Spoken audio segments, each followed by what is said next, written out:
ദൈവത്തിനു മഹത്വം. യേശുക്രിസ്തുവിന്റെ വീണ്ടും വരവും പ്രവചന പഠനമെന്ന 91 ക്ലാസ്സിലേക്ക് ഏവരെയും പ്രാർത്ഥനയോടെ ക്ഷണിച്ചുകൊള്ളുന്നു.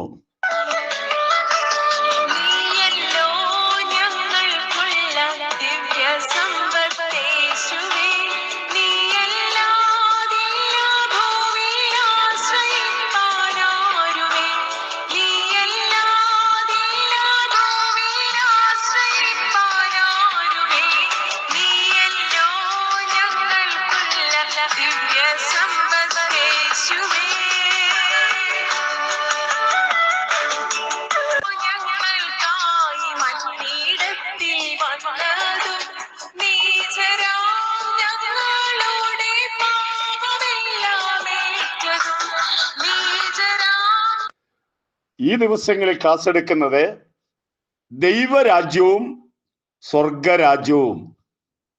പലർക്കും ഇത് വ്യത്യാസമായിട്ടാണ് ചിന്തിക്കുന്നത്. എന്നാൽ ബൈബിൾ പറയുന്നത് ദൈവരാജ്യവും സ്വർഗരാജ്യവും ഒന്നാണ്.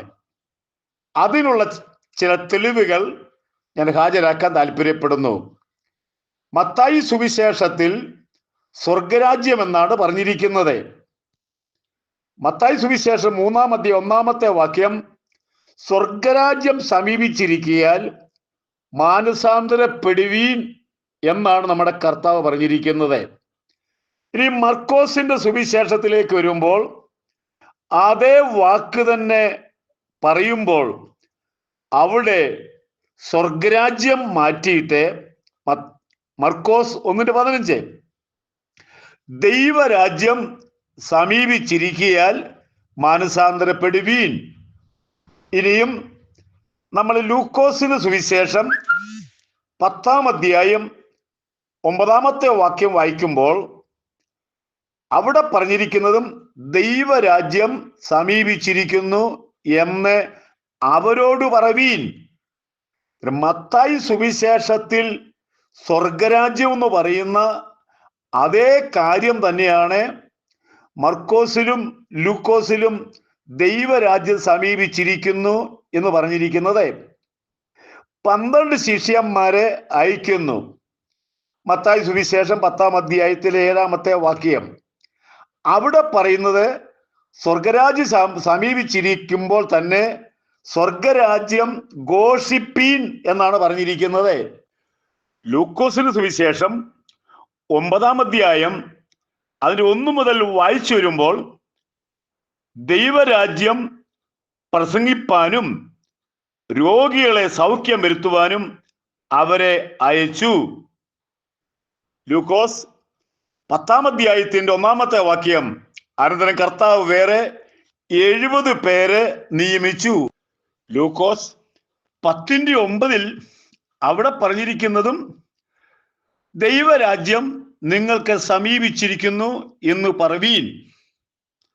നമുക്ക് ഇതിൽ നിന്നൊരു സന്ദേശം നമുക്ക് ലഭിക്കുന്നത് സുവിശേഷ പ്രവർത്തനത്തിന്റെ ഏറ്റവും ഒന്നാമത്തെ ഘടകമെന്ന് പറയുന്നത് ഓരോ വീടുകളിൽ യേശുവിൻ്റെ സന്ദേശം ചെല്ലണം.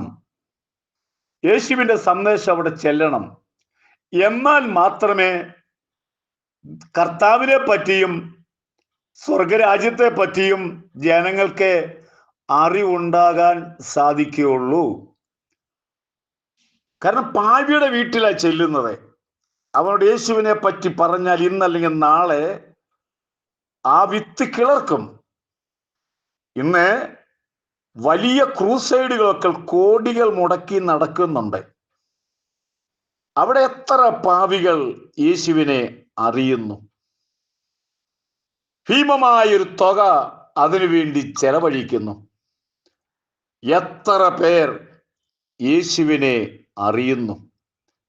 നമ്മുടെ കർത്താവ് വെച്ചിരിക്കുന്ന മാതൃകയ്ക്ക് അപ്പുറമായി എത്ര വലിയ മെഗാ ക്രൂസ് നടത്തിയാലും പാപികൾ രക്ഷിക്കപ്പെടുമോ? ഈ നാളുകളിൽ ചിന്തിക്കേണ്ടതാണ്. യേശു അവർക്ക് അധികാരം കൊടുത്തു. നിങ്ങൾ ചെല്ലുമ്പോൾ രോഗികളെ സൗഖ്യമാക്കണം. നിങ്ങൾ ചെല്ലുമ്പോൾ ഭൂതങ്ങൾ പുറത്തു പോകും. ഇതായിരുന്നു നമ്മുടെ കേരളക്കരയിലെ പെന്തക്കോസ് പ്രവർത്തനത്തിന്റെ അടിസ്ഥാനം. അതായിരുന്നു. അങ്ങനെയാണ് സഭയ്ക്ക് നല്ലൊരു അടിത്തറ പാകുവാൻ ആ ദൈവദാസന്മാരെ കൊണ്ട് ചെയ്യിപ്പിച്ചു ദൈവം. നാം ഈ നാളുകളിൽ ആ നിലവാരത്തിൽ ചെയ്താൽ യേശുവിനെ പറ്റി അറിയുവാൻ അവസരങ്ങൾ ഉണ്ടാകും.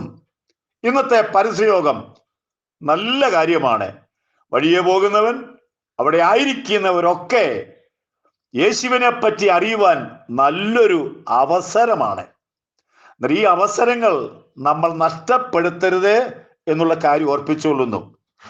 ഇന്നത്തെ എൻ്റെ ക്ലാസ് എന്ന് പറയുന്നത് മത്തായി സുവിശേഷത്തിലെ നമ്മുടെ കർത്താവ് സ്വർഗരാജ്യം എന്ന് പറയുന്നു, മർക്കോസിലും ലൂക്കോസിലും ദൈവരാജ്യം എന്ന് പറയുന്നു. ഇത് രണ്ടും ഒന്നാണ്. ഇന്നത്തെ ക്ലാസ്സിൽ ശ്രദ്ധിക്കുക. സ്വർഗത്തിൽ അല്ലെങ്കിൽ സ്വർഗത്തിലാണ് നമ്മുടെ ദൈവം അവിടെ വാഴുന്നത്. ആ മഹാദൈവം സ്വർഗത്തിലിരുന്നു കൊണ്ട് സകല ചരാചരങ്ങളെയും ജ്യോതിർഗോളങ്ങളെയും ആകാശമണ്ഡലത്തെ മുഴുവൻ തൻ്റെ നിയന്ത്രണ വലയത്തിലാണെന്നുള്ള കാര്യം എൻ്റെ കേൾവിക്കാരെ വളരെ ശ്രദ്ധിക്കുക. അവന്റെ നിയന്ത്രണത്തിലാണ് ഇന്ന് ലോകം മുഴുവനായിരിക്കുന്നത്.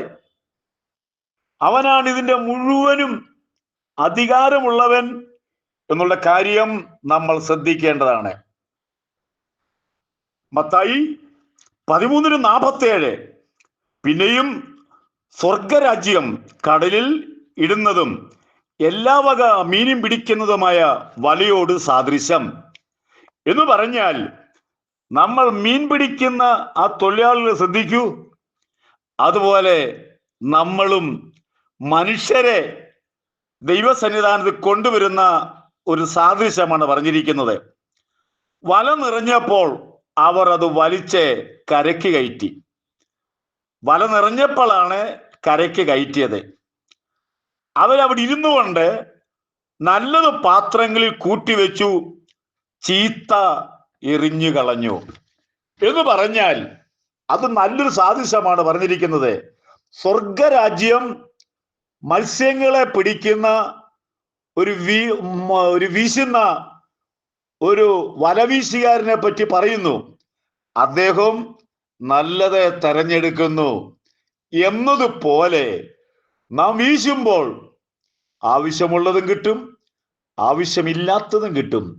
എന്നാൽ നമ്മുടെ സഭയ്ക്കകത്തെ അല്ലെങ്കിൽ നമ്മുടെ ആത്മീയ കൂട്ടായ്മയിൽ നല്ലതിനെ മാത്രമേ എടുക്കാവൂ എന്ന് വലിയൊരു സന്ദേശം നമ്മുടെ കർത്താവ് പറഞ്ഞിരിക്കുന്നു.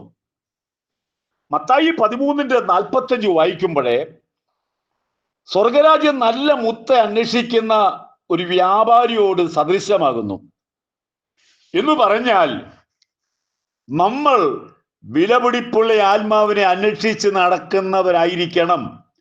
ഒരാത്മാവിന്റെ വിലയെന്ന് പറയുന്നത് അതിൻ്റെ വില നിർണയിക്കാൻ പറ്റുകയില്ല. ഇതാണ് സ്വർഗരാജ്യത്തിൻ്റെയും ദൈവരാജ്യത്തിൻ്റെയും നമ്മളെ പഠിപ്പിക്കുന്ന ഒരു കാര്യം. അല്ലെങ്കിൽ മത്തായി പറയുന്ന സ്വർഗരാജ്യം, നമുക്ക് മറ്റുള്ള സുവിശേഷങ്ങൾ പറയുന്നത് ദൈവരാജ്യം. ഇവിടെ എത്തിക്കുന്ന ജോലി നമ്മളെ ഓരോരുത്തരെയാണ്.